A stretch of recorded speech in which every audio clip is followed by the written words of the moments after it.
खुलुमबाय स्टुडिय'आव दं आं भाग्यश्री बसुमतारी बड'लेण्ड सीएम काप 2025 मायथाइनि जिल्ला थाखोनि जोलुर गेलेनाय बादायलायनाया दिनैनिफ्राय जागायजेनबाय।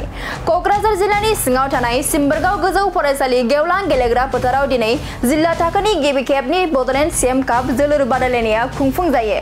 बे हाबाफारियाव आसामनि केबिनेट मन्थ्रि उरखावगोरा ब्रह्मआ बाहागो लानानै बेखेवनानै होयो।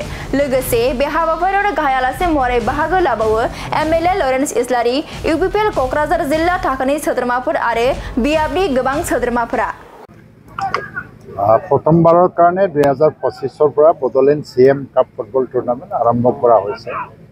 খুব এটা মানে ৰিভলিউচনাৰী এটা ষ্টেপ বুলি ক'ব লাগিব যুৱ প্ৰজন্মক উন্নতি কৰাৰ ক্ষেত্ৰত।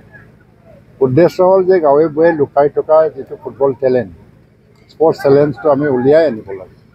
তেওঁলোকক ওপৰলৈ লৈ যাব লাগে, নেশ্যনেল লেভেললৈকে লৈ যাব পাৰে। অসম চৰকাৰেও যোৱা 2 বছৰত খেল মহাৰণ কৰি দিছিল আৰু খেল মহাৰণৰ যোগেদি গাঁৱৰ পৰা আৰম্ভ কৰি পেলাই ষ্টেট লেভেললৈকে এটা কম্পিটিশ্যন কৰি পেলাই বেষ্ট প্লেয়াৰবিলাকক চিলেকশ্যন কৰা হ'ল।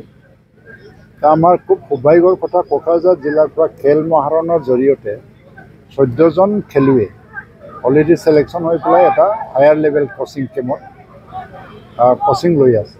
তেওঁলোকে নেশ্যনেল ইণ্টাৰনেশ্যনেল লেভেল খেলি যাবৰ কাৰণে এটা সুযোগ পাব। বিটিআৰ চৰকাৰত যিটো এটা উদ্যোগ লোৱা হ'ল, আজি ডিষ্ট্ৰিক্ট লেভেলৰ এটা কম্পিটিশ্যন আৰু তাৰপিছত কাউন্সিল লেভেলৰ ফাইনেল কম্পিটিশ্যন হ'ব। আৰু মোৰ এণ্ড মোৰ মানে ফুটবল প্লেয়াৰ্ছ এইটো গাঁও লেভেলৰ পৰা উলিয়াই আনি আমি ওপৰলৈ ঠেলি দিব লাগে। ভাৰতৰ প্ৰধানমন্ত্ৰী নৰেন্দ্ৰ মোদীয়ে নিজৰ মন কী বাত অনুষ্ঠানত বিটিআৰৰ যিটো CM কাপ হৈ আছে সেই প্ৰসংগত এটা উল্লেখ কৰিছে। হাজাৰ হাজাৰ খেলুৱৈ জড়িত হৈ গৈছে আৰু এইটো খুব ভাল এটা পদক্ষেপ বুলি তেওঁ উচ্চ প্ৰশংসাও কৰিছে। এইটো খুব গৌৰৱৰ কথা। তো মই ভাবোঁ যে এই যিটো উদ্দেশ্য লৈ পেলাই CM ফুটবল কাপটো কৰা হৈছে এইটো সফল হ'ব। তাৰ কাৰণে প্ৰমোদ বড়ো ডাঙৰীয়ালৈ মোৰ তৰফৰ পৰা অশেষ ধন্যবাদ থাকিব আৰু তেখেতলৈ অভিনন্দনত মই জনাইছোঁ। जे काप जे सोलिफुगासिनो दङ दिनै क'क्राझार जिल्ला दिनैनिफ्राय जागायजेनदों।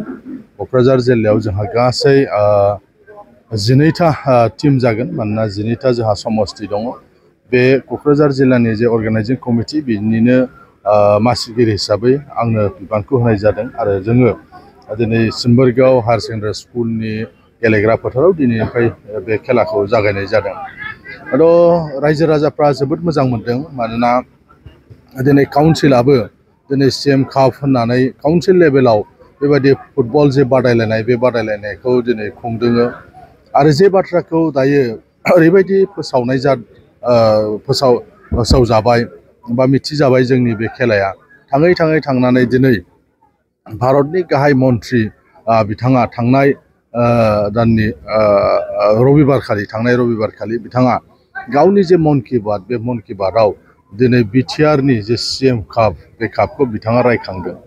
मानोना 3,000निबो बारा बे गेलेनाया जादों आरो बेवहाय गोबां बाहागो लादों। बे गासैबो बाथ्राखौ लानानै बिथाङा बाख्नायदों, जे जोंनि थाखाय देरगाथाव मोनसे बाथ्रा।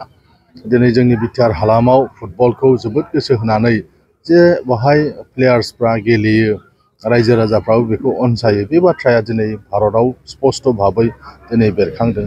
दिनै खालि बे कम्पिटिसनल' नङा, बेवहाय सेलेक्सन खालामनाय जागोन आरो जायफ्रा सेलेक्सन मोनो बिथांमोनखौ कचिंआवनि थाखाय थिनहरनाय जागोन। बेनो जोंनि गुबै थांखि। मानव गेदेर प्रमोद बर' चिफ बिथाङा दिनै फुटबलखौ लानानै बायदिसिना हाबाफारि लानायखौ नोंथांमोनाबो नुगासिनो दङ।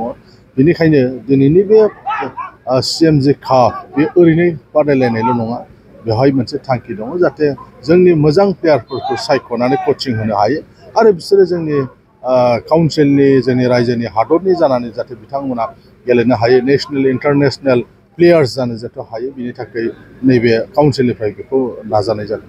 माला जागोन फाइनाला? फाइनाला दिनैनिफ्राय डिस्ट्रिक्ट लेभेलना जादों।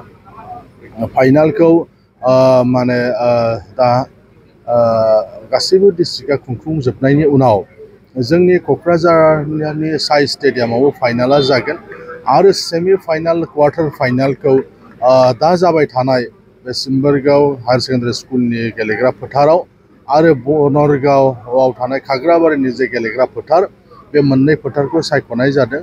बे मोननै फोथाराव क्वार्टार फाइनाल सेमि फाइनाल जाखांनायनि उनाव क'क्राझार साइ स्टेडियामाव फाइनाल गेलेनाया जागोन।